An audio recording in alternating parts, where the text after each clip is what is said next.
Drama serial ए दिल आजमाना ही की आने वाली एपिसोड बहुत ही ज़्यादा इंटरेस्टिंग बनने वाली है। आने वाली एपिसोड में शारक और उसकी मां मीरा को गुल की मौत का सारा राज बताने वाले हैं और अनैज़ा की झूठ का नकाब हटाने वाले हैं। तो क्या मीरा अनैज़ा का सच जानने के बाद अनैज़ा को माफ़ करेगी या फिर उसे जेल भेज देगी?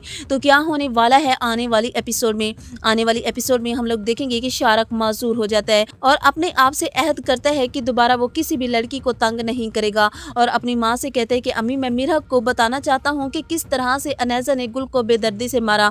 आप मीरा से मेरी मुलाकात करवा दें। आप मीरा के पास जाएं और उसे बताएं कि मैंने उसे गुल के बारे में कुछ बताना है, तो आप मेरा ये काम कर सकती हैं ना। तो जिस पर शारक की माँ शारक से कहती है बेटा ठीक है, अगर तुम कह रहे हो कि तुमने मीरा से ज़रूरी बात करनी है तो मैं तुम्हारी खातिर मीरा के पास जा रही हूँ और उसे तुम्हारा पैगाम देती हूँ। शारक की माँ मीरा के घर पहुँच जाती है और मीरा से कहती है कि शारक माजूर हो गया है, वो चलने के काबिल नहीं रहा, शारक का बहुत बड़ा एक्सीडेंट हुआ है। ये सुनकर मीरा हैरान होती है और वह शारक की माँ से कहती है कि अब शारक कैसा है। तो जिस पर शारक की माँ मीरा से कहती है कि शारक बहुत ज़्यादा तकलीफ में है और वो तुमसे मिलना चाहता है और तुम्हें गुल की मौत के बारे में बताना चाहता है। शारक जानता है कि गुल की मौत कैसे हुई। ये सुनने के बाद मीरा परेशान हो जाती है और वह शारक की माँ से कहती है कि शारक गुल की मौत के बारे में कैसे जानता है।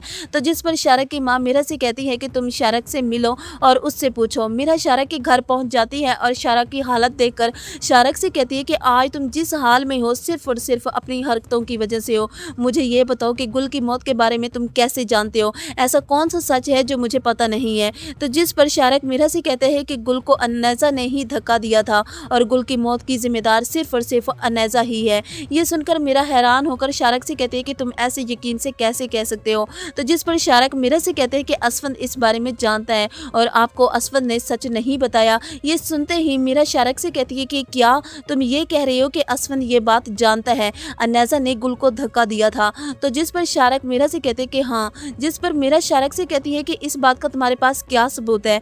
तो शारक मीरा से कहते हैं कि आप अनैज़ा के कमरे की तलाशी ले, मेरा लैपटॉप अनैज़ा के पास ही है और अनैज़ा के मोबाइल में वो सारे सबूत हैं जहाँ से आप पता लगवा सकती हैं। वो सारी रिकॉर्डिंग्स अनैज़ा के मोबाइल में मौजूद हैं। ये सुनने के बाद मीरा घर वापस आती है और असफंद से बात करती है, तो असफंद बात को टाल देता है। वो अनैज़ा के रूम में तलाशी के लिए जाती है। आखिरकार वो उस मोबाइल को ढूंढ ही लेती है जिसमें सारे राज छुपे होते हैं। रिकॉर्डिंग सुनने के बाद मीरा को यकीन हो जाता है कि गुल को अनैज़ा ने ही धक्का दिया था, लेकिन असमत वो अनैज़ा के मुंह से सच उगलवाने के लिए अनैज़ा के करीब होने की कोशिश कर रहा है ताकि जान सके कि अनैज़ा बदल चुकी है या फिर वो अभी भी वैसी ही है। वो अनैज़ा से कहते हैं कि अब हम दोनों अपनी ज़िंदगी की शुरुआत एक दोस्ती से करते हैं। मैं चाहता हूँ कि तुम रेड साड़ी पहनो, रेड साड़ी में तुम बहुत खूबसूरत लगती हो। ये सुनकर अनैज़ा बहुत ज़्यादा खुश होती है जैसे उसकी सारी दुआ पूरी हो गई हो। वो रेड साड़ी पहनकर केक मंगवाकर मीरा के रूम में असफंद का इंतज़ार कर रही होती है।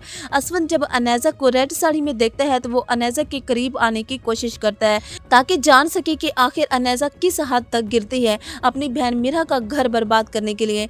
तभी वहाँ पर मीरा आ जाती है और वो ये सब देख लेती है। इसके बाद वो अनैज़ा को थप्पड़ लगाती है और उसे वहाँ से भगा देती है और असफंद से कहती है कि आप अनैज़ा से मोहब्बत करते थे, करते हैं और हमेशा करते ही रहेंगे। आपने मुझसे झूठे वादे किए और झूठी कस्में खाई, इसके लिए मैं आपको कभी माफ़ नहीं करूंगी। अनैज़ा का सच जानने के बाद मीरा पुलिस को कॉल करती है और पुलिस अनैज़ा को पकड़ कर ले जाती है।